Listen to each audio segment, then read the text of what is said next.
The Chief Justice, the Honourable Anthony Gates, the head of the mission of the New Zealand High Commission, the presidents of the Fiji-New Zealand Business Council and New Zealand-Fiji Business Council, the DPP, ladies and gentlemen.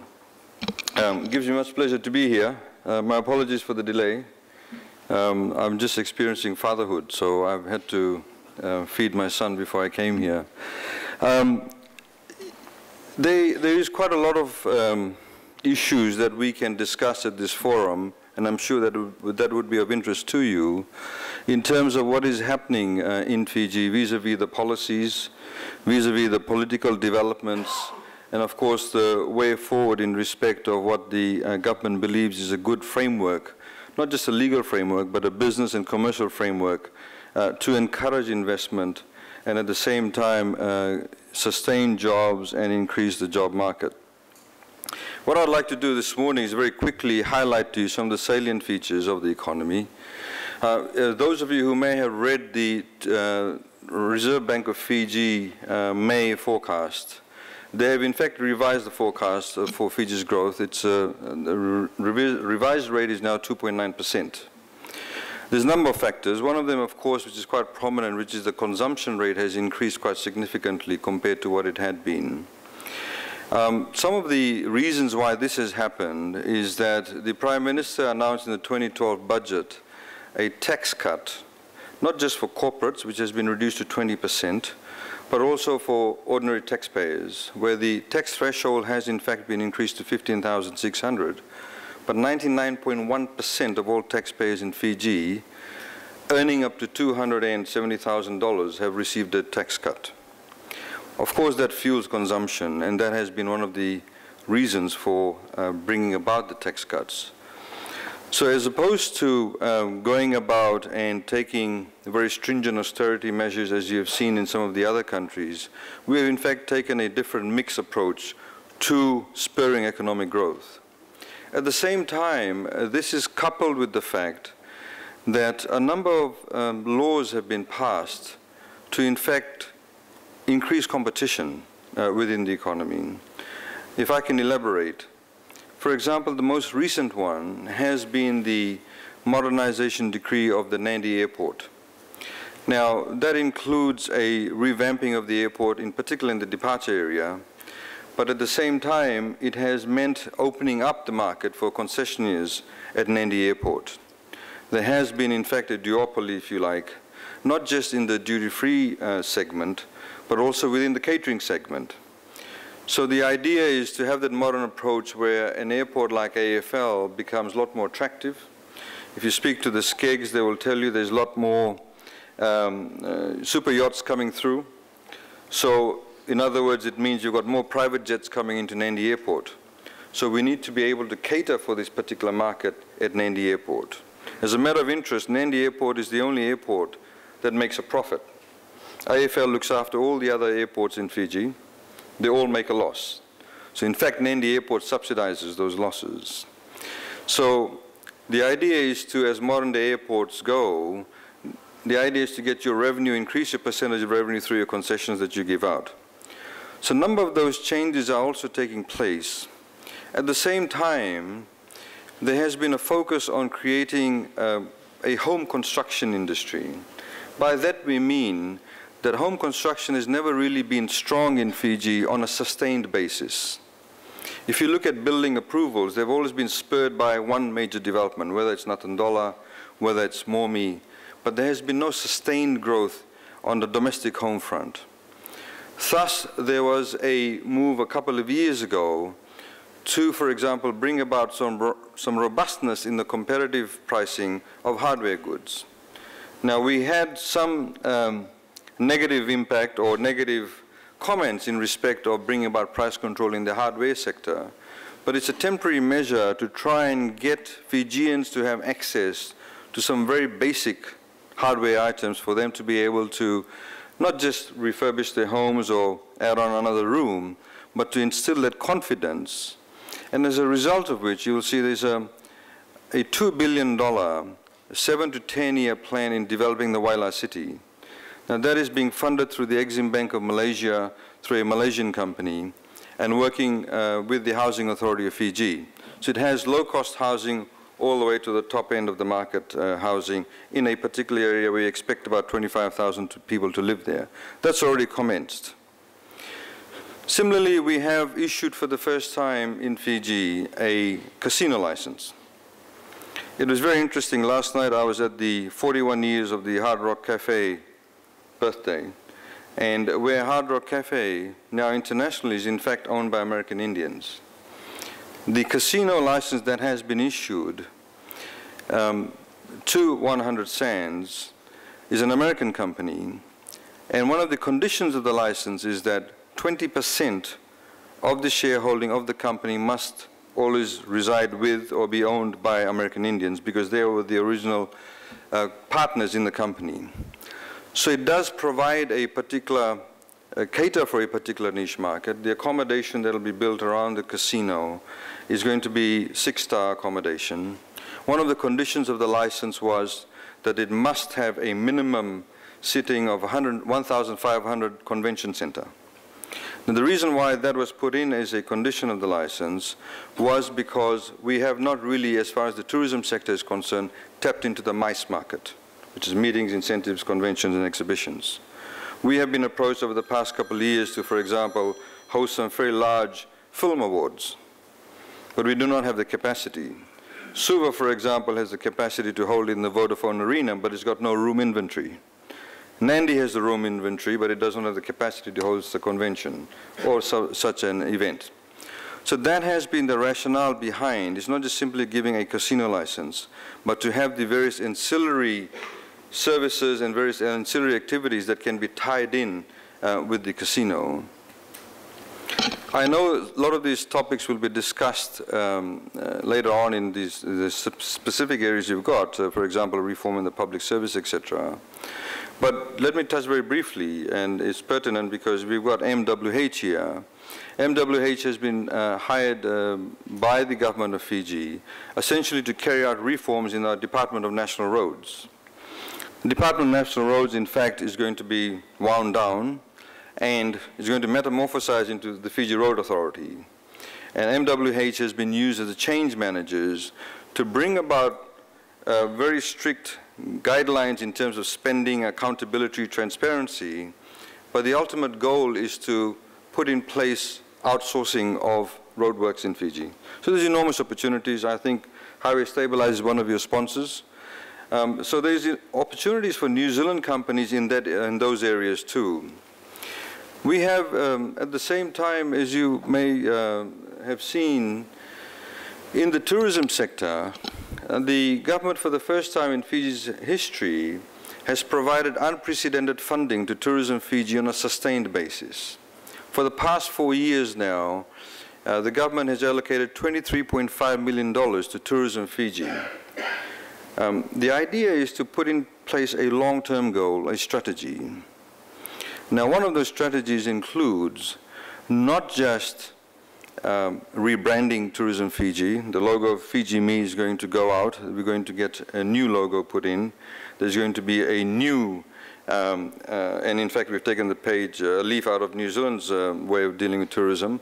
Develop, if you like, a Bible where that's going to be used by all of the marketing agencies that market Fiji throughout the world. And New Zealand has done a fantastic job of that. And we are using certain international benchmarks to position Fiji that way. We are now competing, for example, with Bali, Thailand, etc. We do not necessarily see ourselves as a cheap destination, but we have the ability to be flexible. So you can have your Lothal Islands where you pay $15,000, $20,000 a night, where people like Oprah Winfrey go and stay, or your Vormors where you pay $2,000 a night, to your Sheratons, to your Tanoas. Now, if you look at countries like Tahiti, for example, a couple of the hotels, in fact, closed down during the GFC, primarily because they did not have the level of flexibility built into them. And that's the advantage that Fiji has. So it is really a mix of trying to ensure that you do not diminish the brand, but at the same time be able to maintain a certain level of flexibility to be able to cross-appeal to many of the segments within the tourism sector. I think a lot of this has been, in fact, propelled by the fact a lot of transparent rules have been put in place, certainly with the super yachts. The reason why you're seeing an interest in Fiji is because we did not have any clear guidelines. So we now have a specific law dealing with super yachts. How does FERCA deal with it? How do the shipping agents deal with it? So this has now been able to help those within the industry to position themselves and indeed position Fiji. Some of you may have seen about 2 days ago, the Prime Minister, as Minister for Lands and Mineral Resources, gave out a mining license and a mining lease, where you will see in Fiji for the first time the export of iron ore extracted from the Bar River Delta. It's an Australian-listed public company, predominantly with Chinese shareholding. There's about $150 million Fijian dollar investment to put into place before the mining can actually start, of which about 50 million is expected to be spent onshore. Most of the money is being spent to get the material or the equipment and the barges, etc.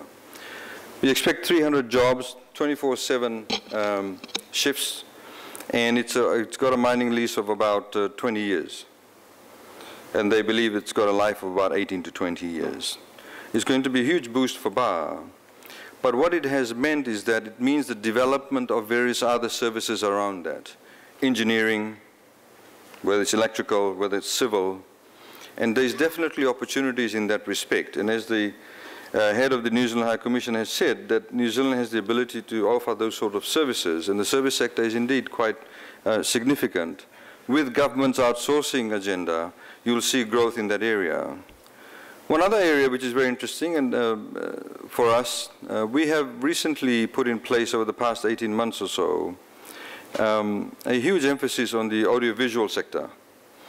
We currently have about 3 or 4 movie productions from India, and there's one from UK at the moment. There's a 47% rebate that you get from producing movies in Fiji.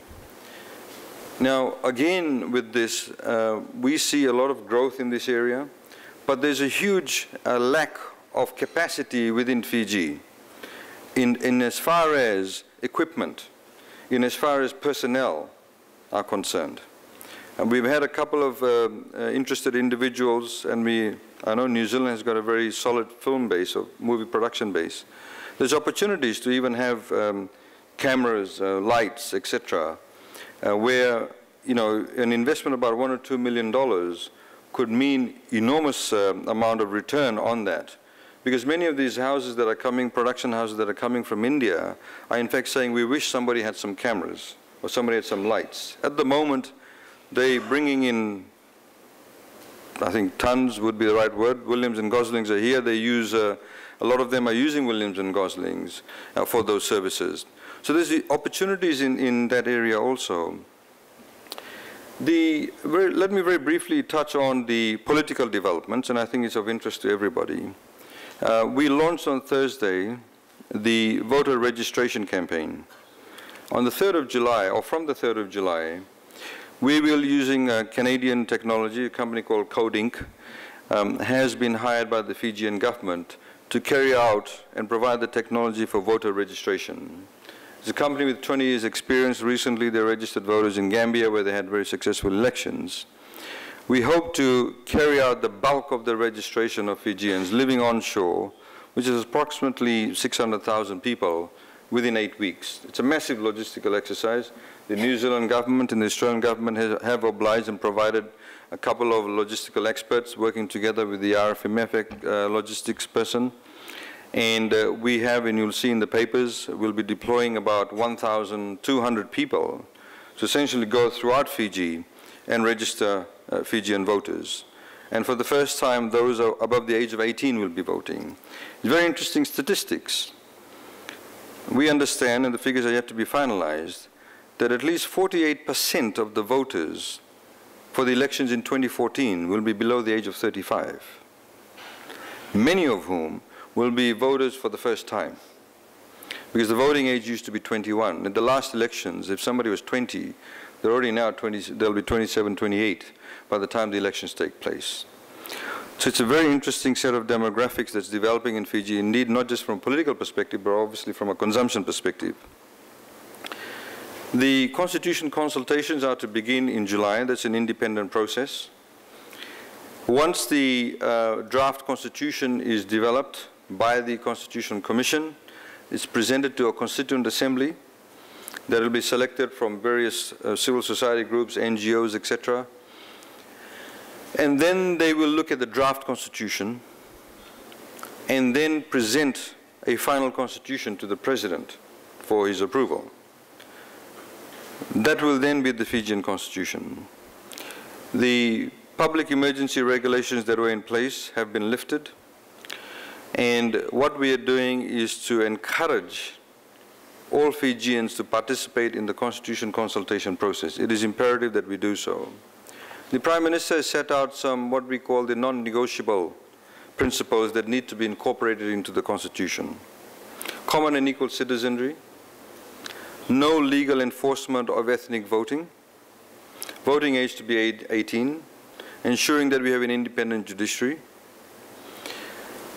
and having in place a provisions within the Constitution that disallow for discrimination. In other words, you have recourse for discrimination. They're some of the key features of the Constitution that need to be within the provisions that are built into it, and of course, one person, one vote, one value. The recommendations by the NCBBF was to have multi-member constituencies, but we'll see what happens following the consultation process. So generally, ladies and gentlemen, that's in a nutshell some of the current issues that are on the floor in Fiji, that are in fact being developed. Government's position is, as far as business is concerned, is to be the facilitator. We want to create an environment for business to be able to carry on the business or get into business with ease. To have in place transparent processes, to have in place speedy, streamlined processes also. And I understand also in certain sectors, some of the ministries, it may be a bit slower than what we expect. And we are working through that. And in that sense, we are, for example, with FERCA developing new simplified tax rules. We hope to have that in place very soon. And I think CEO of FERCA is nodding his head. We'll get that done very soon. Similarly, we are working in improving the service quality of the delivery of service by the public servants.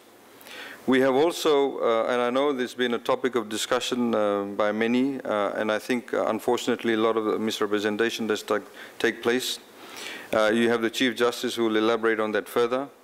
The judiciary, in fact, has been allocated significant amounts of money compared to what they used to get. I'm sure the Chief Justice will want more money, but we now have transparent processes. He's given directive that we don't have chambers hearings anymore. All of the hearings, even if the interlocutory matters, need to be held in open court. We've developed, in the process of finalizing, a information technology court, a marine law court. We have a tax tribunal that is now being run by an Australian who has been, in fact, appointed to that position. So a number of these processes are being put in place. The reason why I raise this for you is because as businesses, obviously, it's in your interest to know that all these processes in terms of contract enforcement, law enforcement, in terms of administrative recourse are in place. And in fact, they're constantly being improved and worked upon to ensure that it's not just that your business gets approved very quickly, but also when you are continuing with your business, that there are transparent processes in place. So with those few words, ladies and gentlemen, I wish you a very successful day. I hope to sit through it, if you don't mind. And I look forward to talking to many of you. Vinaka, thank you.